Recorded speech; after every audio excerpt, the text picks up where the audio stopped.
Donc la vente d'un logement loué, si je suis locataire moi du logement, ça va me poser peut-être des soucis déjà pour me reloger derrière. La vente d'un logement loué, ça m'évoque essentiellement la nécessité de prévenir le locataire, si ça doit se passer.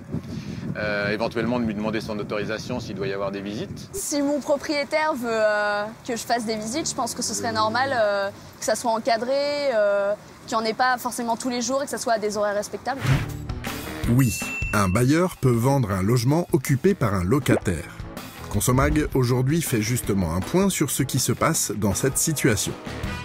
Dans le cas d'une vente de logement occupé par un locataire, ce dernier n'est pas prioritaire pour acheter le logement.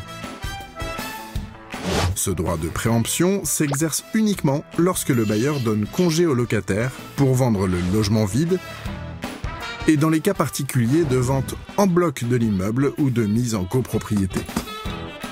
Concrètement, lorsque le logement est vendu, le bail se poursuit dans les mêmes conditions avec le nouveau propriétaire. Cependant, ce nouveau bailleur a deux obligations envers le locataire de l'appartement vendu.